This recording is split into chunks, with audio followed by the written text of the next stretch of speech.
Well, today's the day. We're starting to work on putting back the ceiling.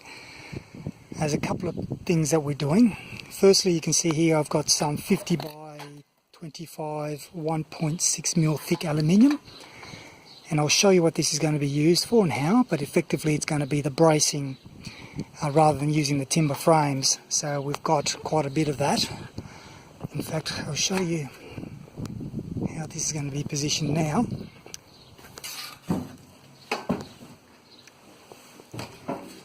So we'll cut the channels out to fit over the ceiling. That's the wrong side.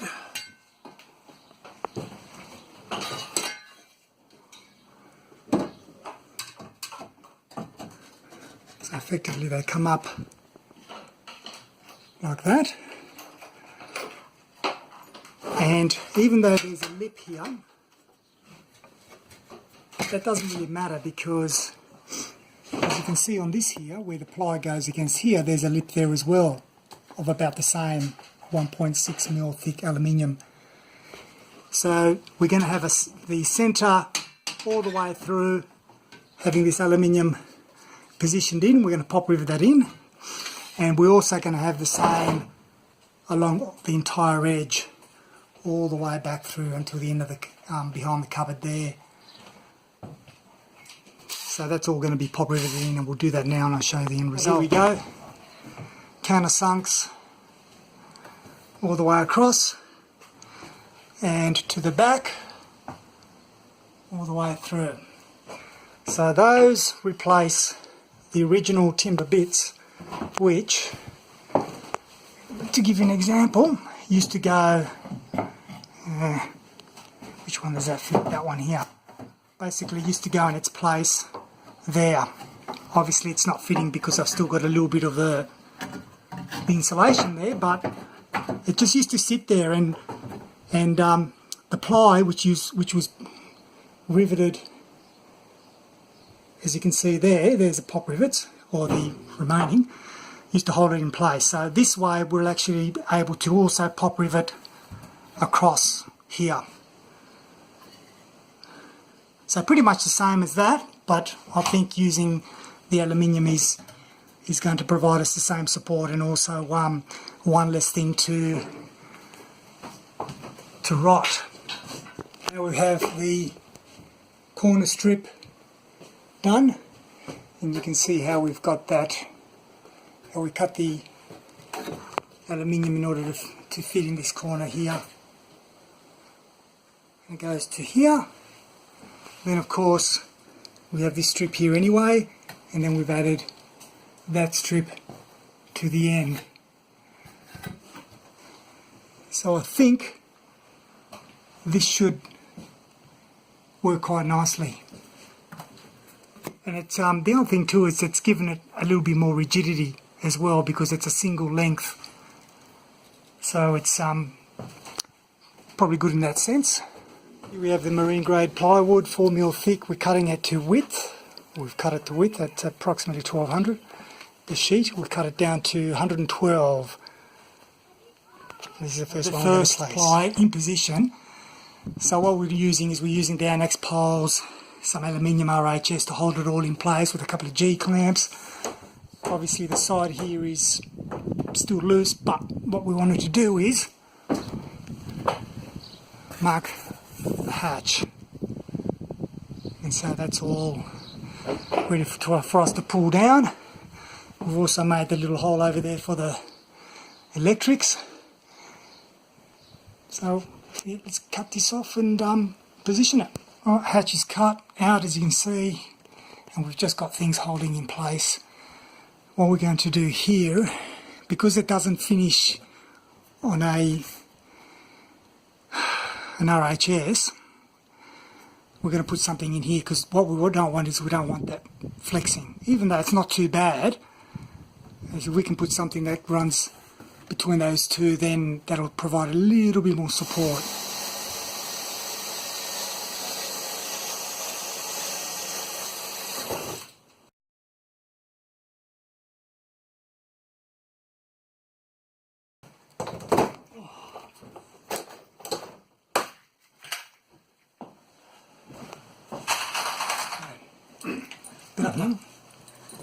So what we've done is we've used a chalk marker. You can see the chalk line just barely here.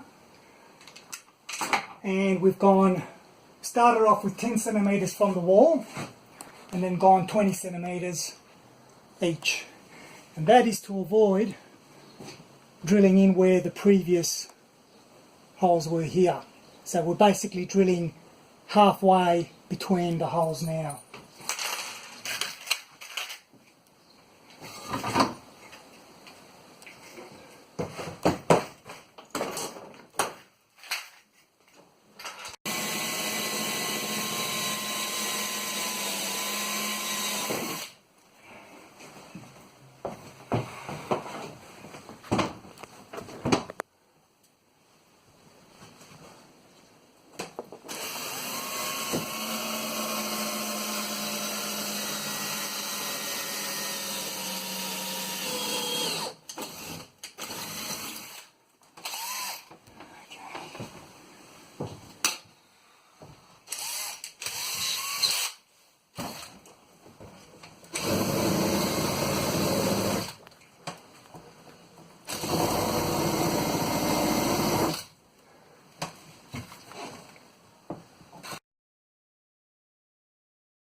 So we're making progress. We've got that sheet done now. And what we're working on is the back sheet here.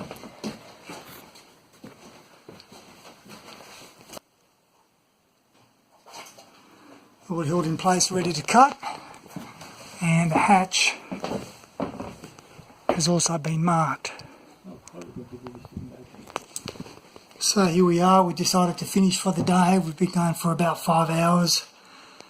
And when you're drilling upwards and trying to hold ply against gravity, it gets damn tiring very quickly. So, but you know what? Super happy with the results.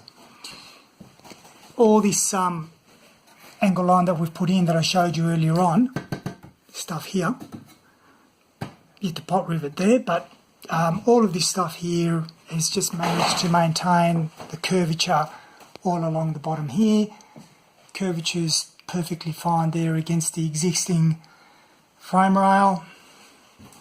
This thing here, I'm talking about the channel, right? And that's also given that, well, I mean, it's looking pretty good, but we still might put a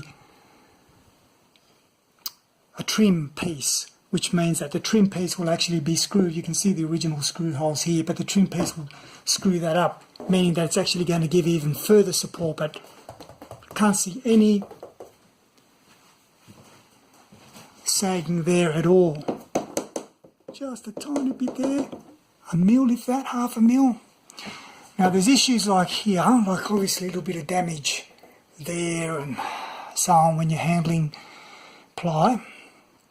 But what we're going to do here is we're going to put an original, like the trim piece that it came with originally, on there. We're going to put the trim piece across here, hence why we put that piece of wood there. And of course, the trim piece to go here. And down the bottom here where the sheet's finished, so we finish this sheet up on this section here, on this railing here. When we butt up the other sheet to go from here to the end of the wall there, we'll be also putting a trim piece there as well. So that's why we haven't actually fastened this as yet. But really happy. And you can see all the, as we were mentioning earlier on, all the chalk marks. It's all been measured so that it's nice to see, although, mind you though, when it's all painted, you're not going to be able to see the pop rivets, but at the very least we know that they're in the right position. And as for the hatch, again, same thing, we haven't done anything around the hatch here, apart from a couple here, all this here, because what will happen is when we've got the hatch frame and we put a trim piece that surrounds the hatch, that again will also be screwing up and supporting that edging there. So there we have it, part 1. And we'll continue on more tomorrow, pending the weather that is. Until then, thanks for watching.